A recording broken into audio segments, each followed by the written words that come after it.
प्रधानमन्त्रीका उम्मेद्वार बालेन्द्र शाह। बालेन जेन्जी आन्दोलनका प्रमुख आवाजहरूमध्ये एक बने, सायद सबैभन्दा महत्वपूर्ण आवाज नै बने। आन्दोलनका बेला युवाहरू बालेन कहिले बोल्ने होला र त्यही अनुसार निर्णय गर्ने भन्नेसम्म विश्वासका साथ पर्खाइमा रहेका थिए। म पनि काठमाडौँ महानगरपालिकाको मेयर बन्ने बेला उहाँको ठूलो समर्थक मध्येको एक थिएँ। र्यापर, युवाको आवाज, विद्रोह र परिवर्तनको प्रतीक बालेन नेपालकै सबैभन्दा ठूलो महानगरका मेयर बन्ने तर्खरमा थिए। मलाई उहाँको नो ननसेन्स स्वभाव एकदमै मनपर्ने। बालेन आत्मविश्वासका साथ बोल्थे र काठमाडौँमा बस्ने लाखौं मान्छेहरूको आवाज बनेर देखिएका थिए। म सानो हुँदा एउटा हिन्दी फिल्म हेरेको याद आउँछ, नायक। बालेनको चुनावी अभियान र काठमाडौँको मेयर बन्ने यात्रा त्यो फिल्मको रियल लाइफ पुनर्निर्माण जस्तै लाग्थ्यो। मैले बालेनबाट धेरै आशा र अपेक्षा गरेको थिएँ। मनैबाट लाग्थ्यो यो मान्छेले काठमाडौँलाई राम्रो गर्नेछ। के कसो भयो मेयर बनेपछि उहाँको कामबारे एकैछिनमा अझ छलफल गरौँला। अहिले विषयलाई जेन्जी आन्दोलनमा बालेनको भूमिकातर्फ लगौं। बालेनलाई मैले भेट्ने आन्दोलनपछि निकै पटक कोसिस गरेँ। मैले त्यतिखेरसम्म प्रधानमन्त्री, मन्त्री लगायत धेरै ठूला मान्छेहरू भेटिसकेको थिएँ। बालेनलाई भेट्न भने असम्भव जस्तै थियो। म को नै हो र बालेनलाई भेट्न भन्ने एउटा प्रश्न आउन सक्छ, ठिकै पनि हो। तर उहाँलाई भेट्न मैले मात्र नपाएको भने होइन। धेरै जेन्जीहरूले भेट्न चाहे, तर उहाँलाई भेट्न 3 लेयरबाट जानुपर्ने रहेछ र 3 लेयर पार गर्दा पनि भेट्ने ग्यारेन्टी भने नहुने रहेछ। सुरुमा म बालेनजीलाई भेट्छु भन्दा पहिले उहाँको साथी सुनिल लम्साललाई भेट्नुपर्ने रहेछ। म उहाँलाई भेट्न भैँसेपाटी पुगे। त्यहाँ सुनिलजीको शब्द यही थियो, समय आएपछि तिमी भाइहरूलाई बालेनले भेट्छ, अहिले आफू जे गर्दैछौ गर्दै गर। त्यहाँबाट म निस्के। अर्को पालि मैले बालेनका साथी केपी खनाललाई भेटे। उहाँसँग पनि मलाई बालेनजीसँग भेटाइदिनु भने। अहिले उहाँलाई भेट्न मिल्दैन भन्नुभयो। उहाँको ठाउँमा कुमारबेन भन्ने मान्छेसँग भेट्नु भन्नुभयो। देशको प्रधानमन्त्रीसँग बरु भेट्न सजिलो जनतालाई, तर बालेनसँग कुरा गर्न पनि गाह्रो रहेछ बुझे। कि उहाँ संसारको सबैभन्दा ठूलो म हुँ भन्ने दम्ब भएर हो कि के कारणले हो भन्ने मैले बुझ्न सकिनँ। यो मेरो मात्र कुरा होइन, मेयर साहबलाई महानगरका वासीले पनि भेट्न पाउँदैनन्। देशका अरू मेयरलाई भने भेट्न सजिलो। मेयर साहबको महानगर कार्यालयको लिफ्ट पनि आफू मात्र चढ्न मिल्ने र महानगरको बासिन्दा चढ्न नमिल्ने खालको रहेछ। अन्त्यमा गएर मैले बालेनको रासपा प्रवेश भएपछि मात्र भेटे। त्यो प्रसङ्ग फाइनल किताबमा हुनेछ। जेन्जी आन्दोलनमा बालेन। म मेरो उमेर समूह जेन्जीहरूसँग मिटिङ गर्न अस्तव्यस्त थिएँ। सामाजिक सञ्जालमा भिडियो बनाउँदै अपलोड गर्दै आन्दोलनमा आउन आह्वान गर्दै पनि थिएँ। त्यति बेला अरू सामाजिक सञ्जाल चलेको थिएन, त्यसैले धेरै म टिकटकमा पोस्ट गर्दै थिएँ। VPN हालेर त्यति बेला इन्स्टाग्राम मार्फत थाहा पाएँ कि बालेनले जेन्जीको आन्दोलनलाई समर्थन जनाएको रहेछन् भनेर। म मेरो उमेर समूहले गरिरहेको आन्दोलनलाई काठमाडौँ महानगरपालिकाका मेयरले समर्थन गरेको थाहा पाउँदा म खुसी नै भएँ। अब सेप्टेम्बर 8 मा जाउँ। आन्दोलन शान्तिपूर्ण रूपमा सुरु भएको थियो, तर बिस्तारै 10 बज्दासम्म आन्दोलनमा घुसपैठ हुन थाल्यो। त्यसपछि 12:35 देखि 12:45 बीचमा गोली चल्न थाल्यो। शान्तिपूर्ण आन्दोलन अत्यन्त घातक बन्यो। साँझसम्म 19 जनाको ज्यान गइसकेको थियो। बालेनले तुरुन्तै केपी ओलीको सरकारको कडा आलोचना गर्दै फेसबुकमा एउटा पोस्ट लेखे, तेरो भरौटेहरूको पो बा भइस, साँच्चै नै कहिले बा हुन पाएको भए पो छोराछोरीको मृत्युको पीडा बुझ्थिस्। यस्तो आतंकवाद यो विश्वले कहिले देखेको थिएन। त नेता त के मान्छे पनि बन्न सकेनस्, आतंकवादी होस्। #KP Oli is a terrorist. बालेनले केपी ओलीलाई बालबालिकाको हत्या गर्ने आतंकवादी भनेका थिए र आफ्नै सन्तान नभएकाले सन्तान गुमाउने पीडा नबुझ्ने टिप्पणी गरेका थिए। सेप्टेम्बर 9 मा आन्दोलन झन हिंसात्मक र अराजक बन्यो। सरकारले कर्फ्यू लगाएको थियो, तर त्यो प्रभावकारी भएन। राष्ट्रिय सुरक्षा समितिको बैठकबाट सेना, सशस्त्र प्रहरी र प्रहरी मिलेर अवस्था नियन्त्रण गर्ने निर्णय गरेको थियो, तर बिहान देखिएका दृश्यहरू त्यस निर्णय अनुसार थिएनन्। सेनाले नेतृत्व गरेन। प्रहरी चौकीहरू जलाइए, प्रहरीमाथि आक्रमण भयो, सरकारमा रहेका वा सत्तासँग जोडिएका मानिसहरू खोजी आक्रमण गरिए, घर जलाइए, कतिपय व्यवसायीका घर पनि जलाइए। उनीहरू भ्रष्टाचारमा संलग्न थिए भन्ने अनुमानका आधारमा। मिडिया कार्यालयहरू पनि जलाइए। सिंहदरबार, सर्वोच्च अदालत, सरकारी कार्यालय, सरकारी सवारी साधनहरू तोडफोड र आगजनी हुन थाले। भाटबटेनी लुटियो र जलाइयो। यो दृश्य अत्यन्तै पीडादायी थियो। देशका अर्बौंको सम्पत्ति र इतिहास यसरी नष्ट हुँदै गरेको देख्दा त्यही बीच 2 बजे दिउँसो खबर आयो, प्रधानमन्त्री केपी ओलीले राजीनामा दिए। बालेनको सेप्टेम्बर 9 को दिउँसो 2 बजेको फेसबुक स्टेटस यस्तो थियो, हामी स्पष्ट रूपमा भनेका थियौं यो नितान्त जेन्जीको आन्दोलन हो। प्रिय जेन्जी, तपाईहरूको हत्याराको राजीनामा आइसकेको छ। अब संयमित हुनुहोला। देशको जनधनको क्षति भनेको तपाईँ हाम्रै सम्पत्तिको क्षति हो। तपाईँ हामी अब संयमित हुनु जरुरी छ। अब तपाईको पुस्ताले नै देशको नेतृत्व गर्नुपर्नेछ। तयार रहनुहोला। साथै सेना प्रमुखसँग वार्ता गर्न पनि तयार हुनुहोला। तर याद रहोस्, वार्ता गर्नु अघि संसद विघटन भएको हुनुपर्छ। यस स्ट्याटसमा बालेनले केपी ओलीको राजीनामापछि आन्दोलन रोक्न आग्रह गरे। बालेन देशको सम्पत्ति नष्ट गर्नु आफ्नै सम्पत्ति नष्ट गर्नु हो भने जेन्जीले अब देशको नेतृत्व गर्नुपर्ने र तयार रहनुपर्ने कुरा लेखे। सेना प्रमुखसँग वार्ता पनि गर्न तयार रहन भने, तर संसद विघटन हुनै पर्ने शर्त राख्दै। त्यतिखेर बालेन जेन्जी विशुद्धको आन्दोलन हो भने पनि बालेनले आन्दोलनको नेतृत्व गर्दै थिए। आफ्नो स्ट्याटस र आर्मीसँग संवाद मार्फत जुन बारे एकैछिनमा थप प्रमाण पेश गर्छु। मलाई अलि अचम्म लाग्यो। संसद विघटन न त संविधान संशोधनको कुरा न त सुशासन र भ्रष्टाचार नियन्त्रणका एजेन्डाको कुरा थियो। त्यहाँ यो आन्दोलन यी एजेन्डा सहित सुरु भएको थियो। एजेन्डा कता गयो? बालेनको स्ट्याटसबाट। संसद विघटन भनेको अन्ततः अन्तरिम सरकार र 6 महिनापछि चुनाव मात्रै हो। किन चुनाव रोजे बालेनले देश जल्ने आन्दोलनपछि? मैले एउटा भिडियो बनाएर आन्दोलन रोक्न आग्रह गरे। सरकार ढलेको छ, हामी जितेका छौं, तर अब एजेन्डा कार्यान्वयन गर्ने र बुलेट प्रुफ सिस्टम बनाउनु पर्छ, संविधान संशोधन अथवा पुनर्लेखन गर्ने बेला आएको छ भनेर मैले एजेन्डा सम्झाउन खोजे। त्यो भिडियो अझै पनि मेरो सामाजिक सञ्जालमा उपलब्ध छ। त्यो पनि 2 बजेको आसपास नै राखिएको थियो। तर सेनाले बालेनलाई नै आधिकारिक जेन्जीको नेता मानेपछि कसैको कुरा सुनिनेवाला थिएन। त्यहाँ बालेनको उक्त पोस्टले मलाई यस्तो महसुस गरायो कि उहाँले समस्या प्रणालीमा होइन केवल व्यक्तिहरूमा मात्रै भयो। यो तत्कालीन मेयरबाट आएको अत्यन्त नन पोलिटिकल कदम थियो। नन पोलिटिकल व्यक्ति भनेको के हो? यस सन्दर्भमा राजनीतिमा 2 किसिमका मान्छे हुन्छन्, पोलिटिकल र नन पोलिटिकल। राजनीतिक व्यक्ति भनेको राजनीतिक प्रशिक्षण, अनुभव र चेतना भएको व्यक्ति हो। उनीहरूले संविधान, कानून, कूटनीति बुझ्छन् र जिम्मेवार निर्णय गर्छन्। नन पोलिटिकल व्यक्ति भनेको राजनीतिक शिक्षा नपाएको, निर्णय क्षमता कमजोर, जनभावना बुझ्न नसक्ने व्यक्ति हो। कोही पैसा भएर राजनीतिमा छिर्छन्, कोही पहुँचका कारण, कोही लोकप्रियताका कारण। तर राजनीतिक प्रशिक्षण बिना शक्तिशाली पदमा पुगेका नन पोलिटिकल व्यक्ति राष्ट्रका लागि खतरनाक हुन सक्छन्। उदाहरणका लागि जेलेन्स्की, जो एक हास्य कलाकार थिए, राष्ट्रपति बनेपछि युक्रेन युद्धमा गयो र एक पुस्ता बर्बाद भयो र देश दशकौंका लागि अशान्तिमा गयो। सेप्टेम्बर 10 को बालेनको फेसबुक पोस्ट। प्रिय जेन्जी तथा सम्पूर्ण नेपालीहरूमा मेरो आग्रह, अहिले देश एउटा इतिहासमै नभएको फरक परिस्थितिमा छ। तपाईहरूले अहिले सुनौलो भविष्यतर्फ कदम चाल्दै हुनुहुन्छ। यो बेला कृपया नआत्तिनुहोला, धैर्य राख्नुहोला। अब देश अन्तरिम सरकारमा जाँदैछ, जसले देशमा नयाँ चुनाव गराउनेछ। यो अन्तरिम सरकारको काम भनेको चुनाव गराउने, देशलाई नयाँ जनादेश दिने हो। यो अन्तरिम/चुनावी सरकार गर्नका लागि तपाईहरूबाट आएको प्रस्ताव पूर्व प्रधान न्यायाधीश श्रीमान सुशीला कार्की प्रति पूर्ण समर्थन छ। तपाईको सुझबुझ, विवेक र एकता हृदयदेखि सम्मान गर्न चाहन्छु। तपाईहरू कति परिपक्व हुनुहुँदो रहेछ भन्ने कुरा यसैले जनाउँछ। अहिले नै हतारमा नेतृत्वमा आउन चाहनु भएका साथीहरूलाई के भन्न चाहन्छु भने, तपाईहरूको जोश, तपाईहरूको सोच, तपाईहरूको इमानदारीता देशलाई स्थायी रूपमा चाहिएको हो, अस्थायी रूपमा होइन। त्यसका लागि चुनाव त हुनै पर्छ। कृपया हतार नगर्नुहोला। सम्माननीय राष्ट्रपति ज्यू, जेन्जीहरूले ल्याएको ऐतिहासिक क्रान्तिलाई संरक्षण गर्न अन्तरिम सरकारको गठन र संसदको विघटन अविलम्ब गर्नुहोला। यो पोस्टमा उहाँले देश विशेष मोडमा पुगेको उज्यालो भविष्यतर्फ बढिरहेको लेख्नुभयो। उहाँले अन्तरिम सरकार, संसद विघटन र नयाँ चुनावको समर्थन गर्नुभयो। उहाँले सुशीला कार्कीलाई प्रधानमन्त्रीका रूपमा समर्थन गर्नुभयो। जेन्जी आन्दोलनमा हस्तक्षेप नगर्ने चेतावनी दिएका उहाँ स्वयं आन्दोलनको दिशानिर्देशन र आन्दोलनलाई डाइरेक्ट गर्न थाल्नुभयो। प्रणाली नबदली चुनाव मात्रै गरेर कसरी आन्दोलन ऐतिहासिक हुन्थ्यो र? आन्दोलनमै शहीद भएका मानिसहरूलाई कसरी न्याय हुन्थ्यो र? जुन प्रणालीले उनलाई मेयर हुँदा काम गर्न नदिएको भन्नुहुन्थ्यो, त्यसलाई फेर्न किन खुरै गर्नु भएन? कुनै संविधान संशोधन बिना, एजेन्डाको चर्चा बिना, संसद विघटनको निर्देशन, सेना र बालेनको संवाद यो आन्दोलनको साइलेन्ट हाइज्याक थियो। नेपालमा भएका जनआन्दोलनका उपलब्धिहरू: 2007 साल राणा शासनको अन्त्य, प्रजातन्त्रको स्थापना। 2046 साल पञ्चायतको अन्त्य, बहुदलीय व्यवस्थाको स्थापना।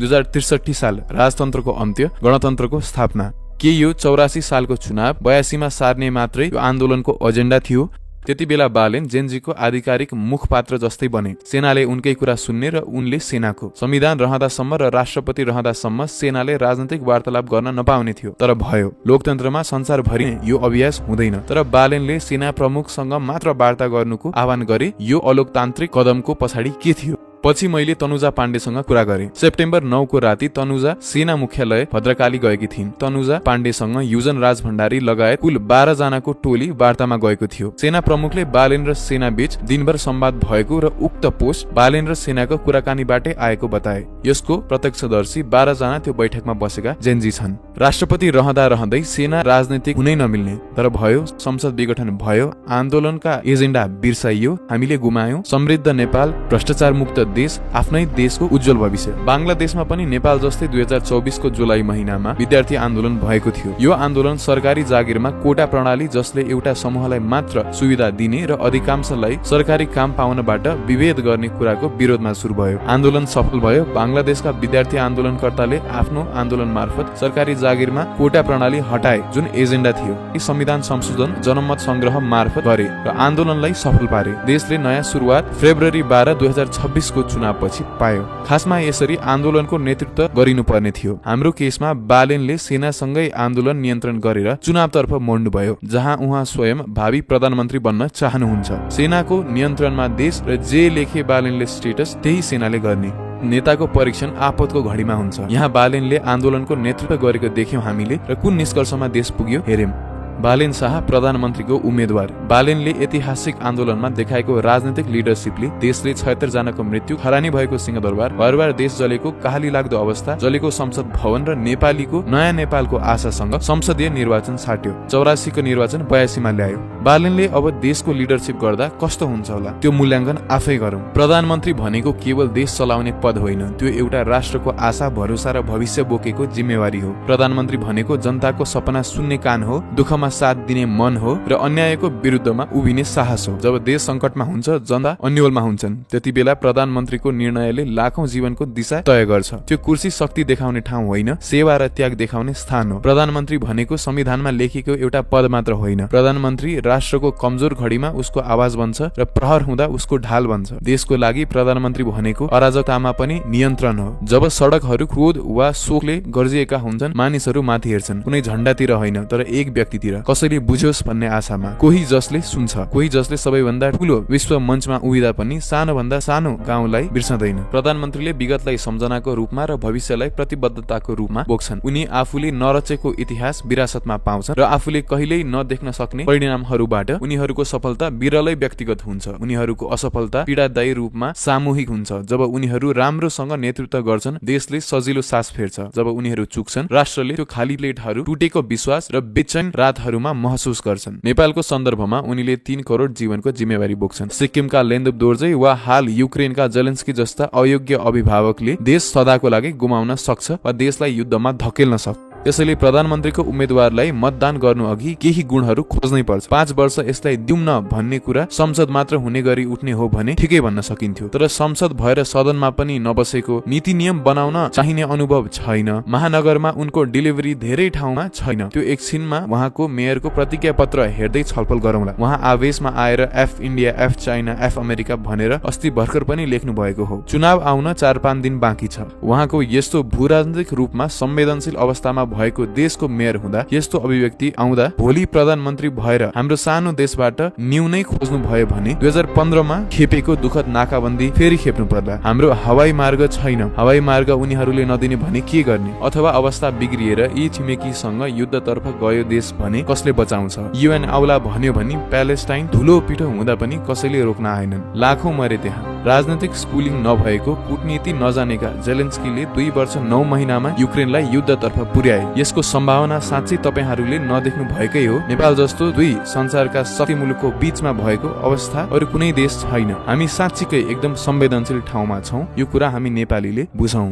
म आशा गर्छु शीर्षकको यो निबन्ध। म आशा गर्छु बालेन प्रधानमन्त्री भएपछि म सिंहदरबार जलाइदिन्छु भनेर फेसबुकमा स्टेटस लेख्दैनन् होला। म आशा गर्छु जनतासँग भेट्दा बालेन कारको सनरुफबाट टाउको निकालेर केही नबोली हात हलाएर जाँदैनन् होला। म आशा गर्छु कि मेयरको अभियान पछिको यो पहिलो जनतासँगको भेटघाट 82 को चुनावी अभियानमा मात्र सीमित हुँदैन होला, जुन महानगर प्रमुख हुँदा उहाँले हराएर देखाकै हो। म आशा गर्छु कि मेयर हुँदा बालेन कता हराए भन्ने आएको हल्ला प्रधानमन्त्री भएपछि चाहिँ आउँदैन होला। म आशा गर्छु भारत र चीन हाम्रा 2 ठूला छिमेकी अन्तर्राष्ट्रिय शक्तिहरूसँग कूटनीतिक भेटमा उनी रिसाएर घर आएर फक मोदी वा फक सी जिनपिङ जस्ता अभिव्यक्ति प्रयोग गर्दैनन् होला। हामी ती देशहरूसँग हतियारको युद्ध लड्ने अवस्थामा छैनौं र बालेनबाट कहिले नदेखेको कूटनीति र ठण्डा दिमागले सोच्ने काम यो चुनाव पश्चात अवश्य आउला। म आशा गर्छु बालेन प्रधानमन्त्री बनेपछि उहाँ फेसबुक स्ट्याटस मार्फत होइन, प्रत्यक्ष संवाद मार्फत जनतासँग बढी बोल्छन् होला। म आशा गर्छु प्रधानमन्त्री कार्यालयको भित्तामा ग्रेटर नेपालको नक्सा टाँच्नु हुन्न भन्ने उनले बुझ्छन् होला। जब राज्यसँग अहिले भइरहेको सुस्ता अतिक्रमण समेत जोगाउन चाहिने सैन्य र सुरक्षा बल छैन।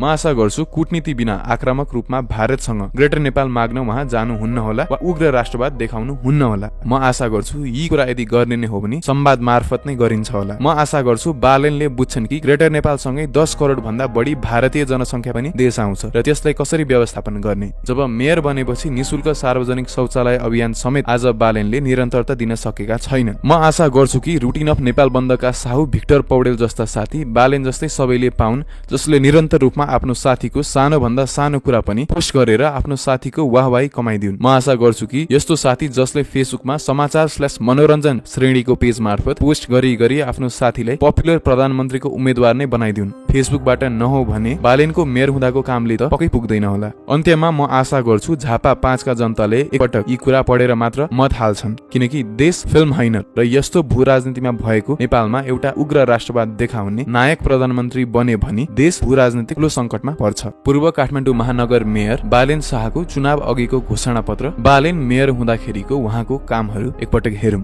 जब बालेन चुनाव अघि घोषणा पत्र लिएर आए, धेरैले लाग्यो अब काठमाडौँ साँच्चै बदलिन्छ। कागजमा सपना थियो, शब्दमा आत्मविश्वास थियो र भिडमा भरोसा थियो। उहाँले भन्नुभयो, सार्वजनिक ठाउँमा स्तनपान कक्ष बन्छ, वडामा क्यान्सर स्क्रिनिङ हुन्छ, करको आधारमा स्वास्थ्य बीमा आउँछ, मानसिक स्वास्थ्यका लागि कल सेन्टर खुल्छ, जन्म मृत्यु विवाह दर्ता घरैमा आइपुग्छ, वृद्ध भत्ता घरैमा पुग्छ, होम डेलिभरी गराइन्छ। उहाँले काठमाडौँलाई अन्तर्राष्ट्रिय फिल्म, संगीत र कलाको हब बनाउने कुरा गर्नुभयो। स्थानीय खाना ब्रान्डिङ हुन्छ भन्नुभयो, प्रदूषण घट्छ, खाल्डाखुल्टी तुरुन्तै मर्मत हुन्छ र ढल व्यवस्थापन ठिक हुन्छ, फोहोर छुट्याएर व्यवस्थापन हुन्छ, फोहोर इन्सिनरेटर बन्छ भन्नुभयो। तर के यी कामहरू सुरु गरियो वा आजसम्म निरन्तरता दिइएको छ? कृषिमा क्रान्ति आउँछ, खाली जग्गा प्रयोग हुन्छ, ठूला कोल्ड स्टोर बन्छन्, युवाले उद्यमका लागि सिड लगानी मनी पाउँछन्, 20% ठाउँ स्थानीय उत्पादनलाई छुट्याइन्छ, करियर काउन्सेलिङ हुन्छ भन्नुभयो। सीसीटीभी जडान हुन्छ सार्वजनिक सवारी साधनमा, सरकारी कार्यालयमा बिहानको शिफ्ट चल्छ, गुनासो बाकस प्रभावकारी हुन्छ, मासिक वडा बैठक हुन्छ, भ्रष्टाचार विरुद्ध विशेष फोर्स बन्छ, साइबर ब्युरो भ्रष्टाचारका लागि बन्छ। सूची लामो थियो, सपना ठुलो थियो, तर आज हामी कहाँ छौं?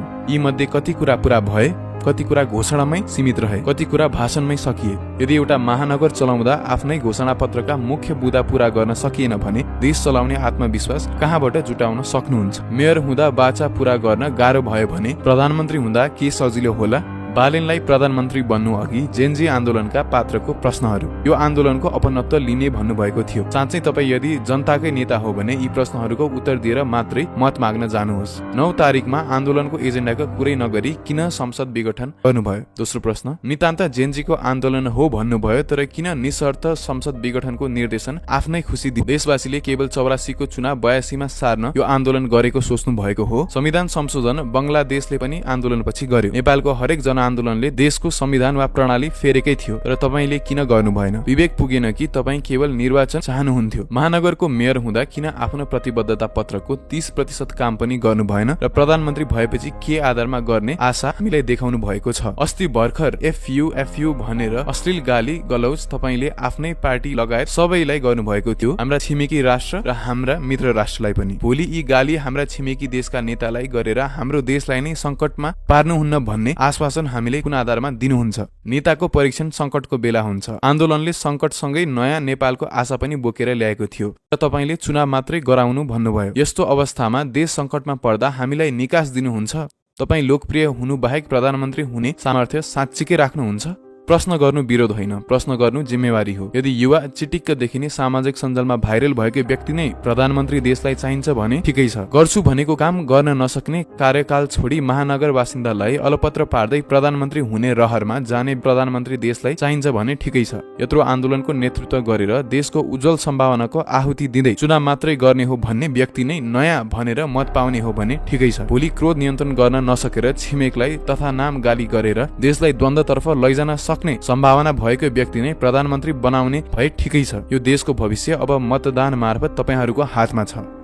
के रवि लामिछाने जेनजी आन्दोलनका उत्तर हुन्? राजनीतिज्ञ भनेको भगवान होइन, उनीहरूलाई सधैँ प्रश्न गर्नुपर्छ। राजनीतिज्ञहरू विभिन्न प्रकारका हुन्छन्, तर मेरो विचारमा राजनीतिज्ञका लागि अनिवार्य कुरा भनेको उसँग राजनीतिक स्कुलिङ अथवा ट्रेनिङ छ कि छैन। कोही सार्वजनिक भाषणमा राम्रो हुन्छन्, कोही मनाउन सिपालु हुन्छन्, कोही जनता सामु नआइकन रहस्यमय हिरो जस्तो छवि बनाउन माहिर हुन्छन्, कोही संगठन व्यवस्थापनमा राम्रो हुन्छन्, आदि इत्यादि। तर राजनीतिज्ञ भनेको गल्ती गर्न सक्ने मान्छे पनि हो। शक्ति टाउकोमा चढ्न सक्छ र उसले पहिले समातेको नैतिकता र सिद्धान्त बिर्सन सक्छ। सन्त जस्तो देखिने केही राजनीतिज्ञ पछि गएर पूर्ण रूपमा खराब पनि बन्न सक्छन्। फ्रान्स काफ्काले भने झैं अनुभवले मान्छेलाई बदल्दै लैजानु स्वाभाविक हो। त्यसैले राजनीतिज्ञलाई प्रश्न गर्न जरुरी छ। यहाँ रवि लामिछानेका केही प्रकरणहरू हेरौं। अमेरिकामा रविका मुद्दा।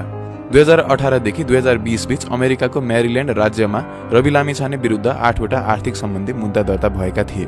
अदालतको अभिलेख अनुसार एउटा मुद्दा राज्य कर नतिरेको थियो भने बाँकी 7 वटा बैंक र निजी कम्पनीलाई तिर्नुपर्ने रकम नतिरेको विषयमा थियो।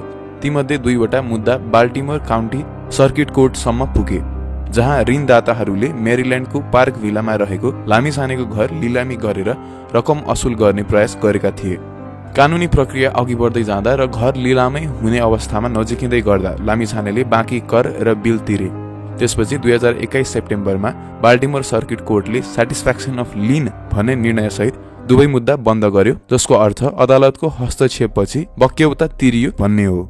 यी अमेरिका स्थित आर्थिक विवादहरू पछि नेपालमा राजनीतिक रूपमा महत्त्वपूर्ण बने। क्यालिफोर्नियामा रहेको रवि लामिछानेको घर पनि ऋण असुलीका लागि लगभग लिलामी हुने अवस्थामा पुगेको थियो। त्यहाँ उनकी पूर्व पत्नी र 2 छोरी बस्दै आएका छन्। नेपालमा यति सफल हुँदा पनि यति सानो रकम नतिरेको कारण पूर्व पत्नी र छोरीहरूका लागि यो निकै आघातपूर्ण अनुभव भएको हुनुपर्छ।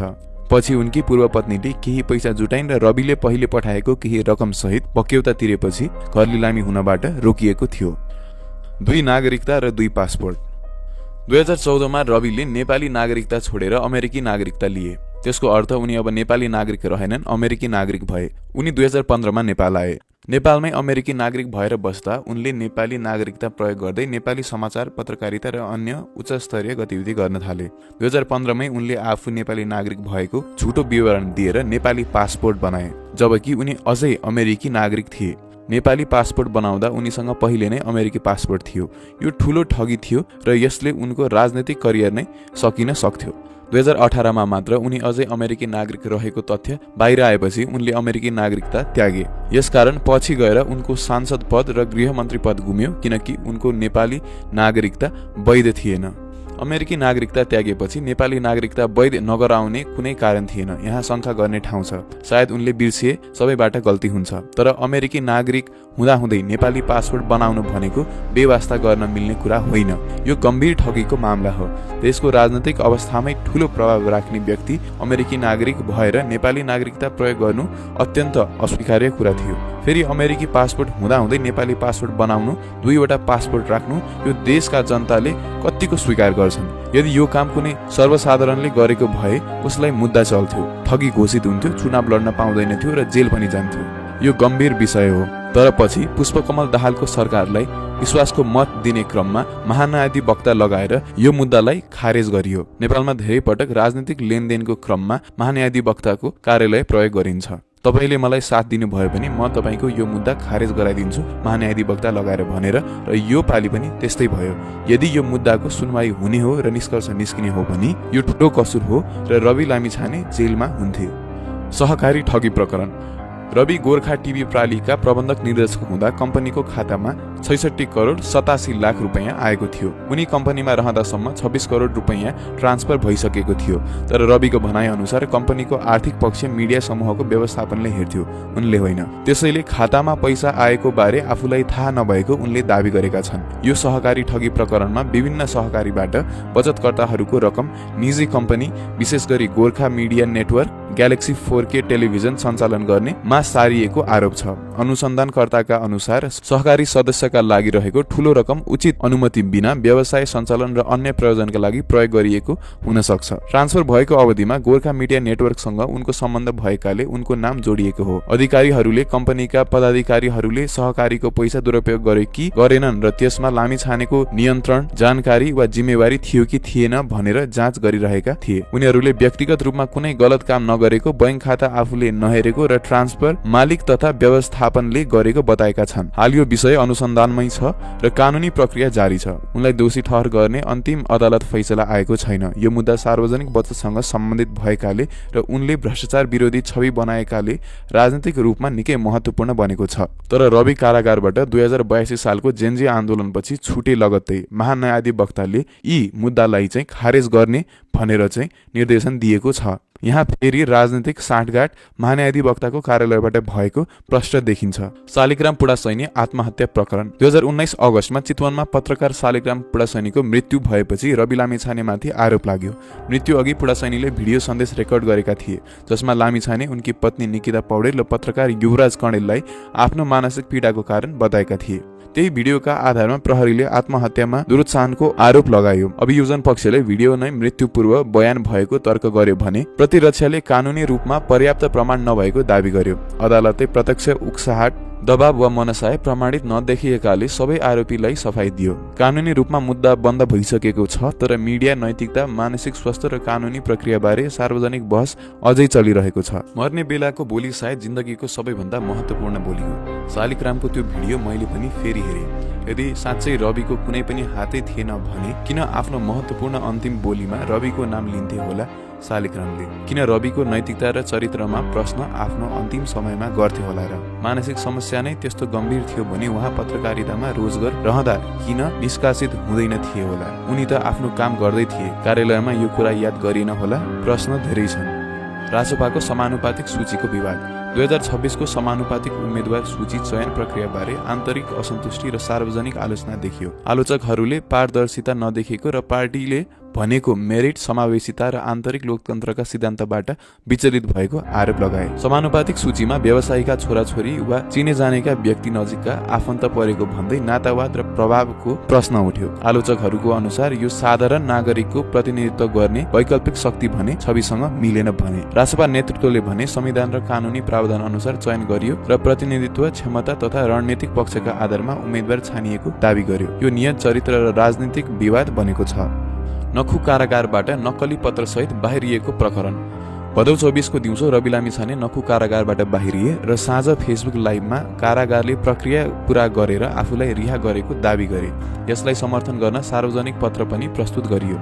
नखु कारागारको लेटर हेडमा जारी उक्त पत्र टु हुम इट मे कन्सर्न भनेर सम्बोधन गरिएको थियो। पत्रमा रासपाले भन्दै आएको राजनीतिक प्रतिशोधलाई जोड दिएको थियो र न्याय सुनिश्चित गर्नुपर्ने कुरा उल्लेख थियो। पत्रमा देशमा शान्ति र सुव्यवस्था कायम राख्न र गोर्खा मिडिया तथा सहकारी सम्बन्धित राजनीतिक मुद्दामा हिरासतमा रहेका माननीय रवि लामिछानेलाई तुरुन्त रिहाई गर्ने निर्णय गरिएको उल्लेख थियो। साथै गृह मन्त्रालयको आदेश र लामिछानेको सहमतिमा रिहा गरिएको भनिएको थियो। पत्रमा कारागार प्रशासक सत्यराज जोशीको हस्ताक्षर दावी गरिएको थियो। सीसीमा काठमाडौँ जिल्ला अदालत, कारागार व्यवस्थापन विभाग, काठमाडौँ जिल्ला प्रहरी कार्यालय, सशस्त्र प्रहरी बल नम्बर 21 कर्ण र प्रतिवादी सुरेन्द्र रायको नाममा उल्लेख थियो। पत्रको सामग्री र सूची हेर्दा पहिले नजरमै नक्कली जस्तो देखिन्थ्यो। कारागार प्रशासनसँग प्रमाणीकरण गर्दा उक्त पत्र आधिकारिक नभएको पत्ता लाग्यो। प्रशासनले सामग्री मात्र होइन, हस्ताक्षर समेत नक्कली भएको बतायो। जहाँ पुग्दैनन् कवि त्यहाँ पुग्छन् रवि।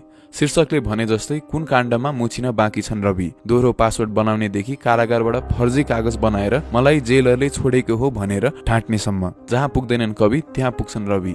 भोलिपल्ट कारागारले त्यो कागज नक्कली हो भनिदियो। उहाँ फेरि सबै सामान लिएर कारागार फर्किनु भयो। मलाई त्यो फर्केर कारागार जाने बेला जेलर र उहाँको जम्का भेट हुँदा के कुराकानी भयो होला थाहा पाउन मन छ। हरिबिजोग। यतिका काण्डमा पर्दा पनि उहाँको एउटै कुरा हुन्छ, मलाई राजनीतिक षड्यन्त्रमा फसाइयो। कुन राजनीतिक दलको मान्छेले तपाईलाई नक्कली कागज दियो कि नाम भनिदिनुस्। अमेरिकन नागरिक हुँदाहुँदै निष्क्रिय नेपाली नागरिकता बोकेर दोस्रो नेपाली पासपोर्टको विवरण आफ्नो हातले भर्ने तपाईँ होइन कि कुनै राजनीतिक दलको मान्छेले आएर हात समातेर भरिदिएको हो। कुनै पनि राजनीतिज्ञ आफ्नो विवादको हिस्सा बिना आउँदैन। मलाई लाग्छ हामी नागरिक र मतदाताले नेताहरूका केही कमजोरीलाई विचार गरेर केही कुरा व्यवस्था गर्न पनि सक्छौँ, तर कति हदसम्म र कस्तो स्तरको बेइमानी स्वीकार्य हुन्छ। एकपटक होइन, पटक पटक विवादमा आउँदाखेरि यसको केही कारण त होला भनेर हामी कहिले सोध्छौँ होला। एकपटक राजनीतिको स्वाद चाखेका रविले आफू राजनीतिमा हुँदा पनि धेरै काण्डमा परे, तर काण्डको प्रश्न सोद्धा उनको जवाब हुन्छ मलाई षड्यन्त्र गरेर फसाइयो। बारम्बार यस्ता ठगी प्रकरणमा मुछिएका रविले चलाउने पार्टी कत्तिको ठगीरहित होला र चुपचाप घण्टी छाप भन्दै मत हाल्दा देश कुन अवस्थामा पुग्ला। यसको जिम्मेवारी शिक्षित मतदाताले बुझ्नै पर्छ। नयाँ पुरानोको पराकाष्ठ निस्के भने के गर्ने। यो पाली पपुलर भनेर होइन, नियत र चरित्र हेरेर मत हालौं। चुपचाप घण्टी छाप। चुपचाप घण्टी छाप भन्नु कति सुहाउने हो। नसोची नसम्झी आफ्नो पार्टीमा भोट हाल भन्ने डेमोक्रेटिक नेतालाई कति सुहाउँछ। के जिम्मेवार नेताको शब्द यो होलान्? यो त पुरानैको जस्तो आचरण होइन र। जिम्मेवार नेताको शब्द सायद जिम्मेवार उम्मेदवारलाई मत दिनु भन्ने हुन्थ्यो। जिम्मेवार नेता आजकल पाउनु गाह्रै छ। कुनै तालुकात नभएको व्यक्तिलाई भिजिट भिजामा अमेरिका पुर्याउने त्यही पार्टीकी इन्दिरा राणा मगर होइनन्, जसलाई मानव तस्करसम्मको आरोप लाग्यो। रौतहट 4 मा गाडीले 4 वर्षकी बालिकालाई ठक्कर दिएर निधन हुँदा फरार हुने त्यही पार्टीका उम्मेदवार होइनन्। तपाईँ जिते के गर्नुहुन्छ भन्दा रवि र बालेनलाई यो क्षेत्र ल्याउँछु भन्ने यही पार्टीकी उम्मेद्वार हैनन् कि समानुपातिक सूचीमा रहेको सेलिब्रिटी गायक उम्मेद्वारले प्रतिनिधि सभामा कतिजना हुन्छन् भनेर सोद्धा 300 को हाराहारीमा हुन्छ भन्ने भोलि हाम्रो माननीय हुन पुग्ने भए देशको के हालत हुन्छ। आन्दोलनको मर्म एकैपटक हरायो जब नयाँ शक्तिका नेताले 138 सिट अथवा बहुमतको कुरा गर्न थाले। यो सम्भव कुरा थियो कि चुनावी नारा मात्र? जेनजी आन्दोलनको सुशासनको माग र भ्रष्टाचार नियन्त्रणको माग तबसम्म पूरा हुँदैन थियो जबसम्म संविधान संशोधन हुँदैन थियो। संविधान संशोधन गर्न 184 सिट चाहिन्छ। बालेन र रवि 81 मिल्दा जेनजी आन्दोलनको अपनत्व लिने भने। जेनजी आन्दोलनबाट निर्वाचन मात्र परिणाम आउनेमा बालेनको ठूलो हात रह्यो। एउटा नन पोलिटिकल अनभिज्ञ आन्दोलन हाइज्याकर, एउटा ठगी मुद्दामा मुछिएको कारागारबाट जेनजी आन्दोलनमा झुटा कागजात बनाएर भाग्ने व्यक्ति। दुई व्यक्ति नै यही पार्टीका, एउटा सभापति र एउटा प्रधानमन्त्रीको उम्मेद्वार। चुपचाप घण्टी छाप कति सुहाउँदो। एपिसेन्टर बानेश्वर किताबको चुनावी भागको निष्कर्ष। झापा 5 मा 2वटा मात्र उम्मेद्वार छैनन्। आन्दोलन सक्ने बित्तिकै चुनाव गर्नुपर्छ भन्दै अरूलाई हाइज्याक नगर्न भन्दै आफै नेतृत्व गर्ने चक्करमा 76 को बलिदान र जलेको देशसँग चुनाव साट्ने मान्छे बालेन र घमण्डी मै सर्वश्रेष्ठ भन्ने अटेरी नेता केपी ओली अर्कोतर्फ। यो दुईजनालाई मात्र मतदान गर्ने भने होइन। यो पालि झापा 5 मा अरू कोहीलाई नै मतदान गर्दा देश बच्नेछ। विकास भनेको हाम्रो देशमा हुँदै गर्छ। सुरुमा देश बचाउन जरुरी छ। बालेनले आजसम्म सांसद भएर राज्य सम्मन्त्र बुझेका छैनन्। नीति नियम विधेयक केही लेखेका छैनन् र कसरी लेखिन्छ पनि उहाँलाई अनुभव छैन। मेयर हुनु एउटा कुरा हो, तर ट्रेनिङ र अनुभव बिना फेसबुकमा नेतालाई गाली गरेकै भरमा यदि प्रधानमन्त्री हुन काबिल लाग्ने हो भने मात्र बालेनलाई भोट हाल्न सुहाउँछ। तर त्यसपछि देश कता जान्छ भन्ने कुराको टुङ्गो छैन। बालेनको आफ्नो रिसमा नियन्त्रण छैन। उहाँ जताभावी फेसबुकमा लेखिदिनुहुन्छ। यो हुँदाखेरि भू राजनैतिक हिसाबमा एकदम संवेदनशील ठाउँमा रहेको हाम्रो देशमा जता पाए त्यतै कुरो गर्दाखेरि अथवा न्यू खोज्ने प्रवृत्ति राखिएपछि यो देश जियोपोलिटिकल्ली भू राजनीतिक रूपमा ठूलो संकटमा पर्छ। एकातिर रवि भन्छन् मान्छे पिटेर घोक्राएर सडक बनाउँछु, अर्कातिर कांग्रेस 2.0 का गगन भन्छन् 41 वटा कानून फेर्नुपर्ने रहेछ।